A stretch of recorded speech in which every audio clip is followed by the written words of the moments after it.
We have intelligence from multiple sources, including our allies and our own intelligence.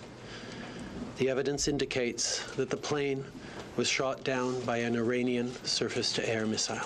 وعن أو wanaagsan daawadayaal ku soo dhawaada warbixinadii ugu dambeeyay ee diblomaasiyadeed ee bariga dhexe. wararkii ugu dambeeyay ayaa sheegaya in ra'iisul wasaaraha Canada Justin Trudeau uu sheegay in gantaal Iran leedahay oo ku qarxay diyaarad rakaab ah oo reer Ukraine ah oo ku burburtay meel u dhow Tehran.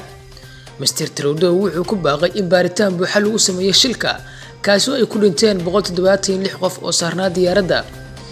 Iran ayaa meesha ka saartay suurtagalnimada in gantaal ay soo rideen difaaca hawadeedu inuu waxyeeleeyay diyaaraddaasi.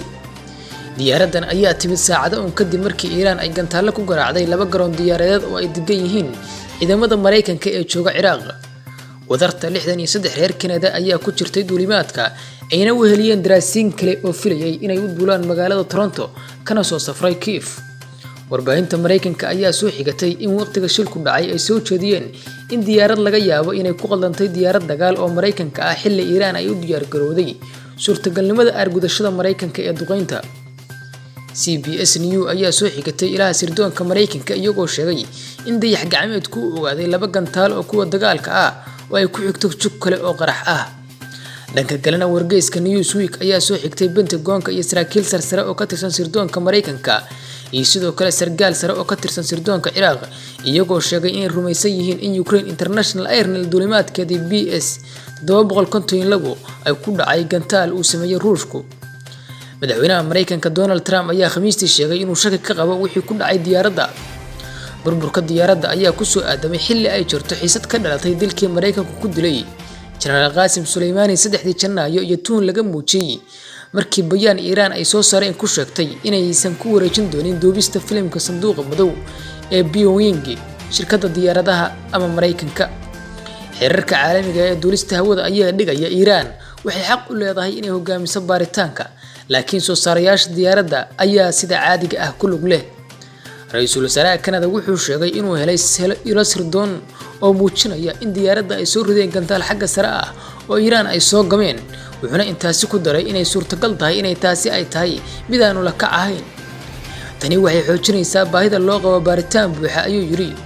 qoysaska reer Canada waxay leeyihiin su'aalo waxayna mudan yihiin in looga jawaabo sida saxda ah. laakiin wuxuu yiri waar goor hore in la eedeeyo ama la soo gunaanado go'aamada wuuna diiday inuu si faahfaahsan uga hadlo cadaynta.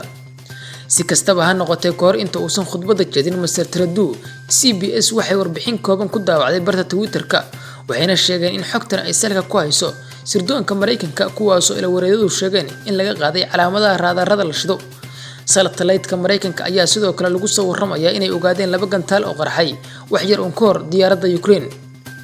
dhanka kalena wargeyska Newsweek ayaa ka soo xigtay saraakiisha Mareykanka iyo Ciraaq inay yiraahdeen inay rumaysan yihiin in diyaaraddu ay ku dhacday nidaamka gantaalaha hawada sare ee loo yaqaano Tor M-1 ee dusha sare ee hawada. laba sargaal oo ka tirsan Pentagon-ka ayaa ku qiimeeyay in shilku uu ahaa shilku talagal ah. ila wareedii ayaa sheegay in nidaamyada lidka diyaaradaha ee Iran laga yaabo inay shaqeynayeen kadib weeraradii lagu qaaday garoomada diyaaradaha Mareykanka. Pentagon-ka ayaa ilaa iyo hadda wax jawaab kama soo saarin arrintani. dhanka kalena mar la weydiiyay wuxuu u maleynayo inuu ku dhacay diyaaradda madaxweyne Trump wuxuu ku jawaabay waxaan ka qabaa shaki weyn waa arrin naxdin leh marka aan arko taas waa wax naxdin leh laakiin qof kale ayaa khalad ka sameyn kara dhinaca kale. Khamiistii hore Oleksiy Danilov xogayaha golaha amniga iyo difaaca ee Ukraine wuxuu ku sheegay barta Facebook in 3 sababood ay sababi karaan shilka diyaaraddani lana tixgelin doono. waxa uu 3daasi sababood ku sheegay shil diyaaradeed oo ka dhex dhaca sida diyaarad kale ku dhacday drone ama shay kale oo duulaya. burburka mashiinka qarxa sabab farsamo awgeed qarax gudaha diyaaradda ka dhasha lala xiriira weerar argagixiso. macluumaadkan cusub ayaa baasiin ku sii shubaya xaaladii kacsanayd ee bariga dhexe wuxuuna xoojinayaa baahida loo qabo in baaritaan buuxa lagu sameeyo arrintani. Trudeau wuxuu sheegay in dawladdiisu aysan nasan doonin ilaa ay ka hesho xog daahfuran isla xisaabtan iyo cadaalad. wuxuu kaloo sheegay inuu la hadlay madaxweynaha Ukraine Volodymyr Zelensky kaas oo uu sheegay in Iran ay u ogolaanayso baarayaasha Kiev inay u soo galaan dalkeeda.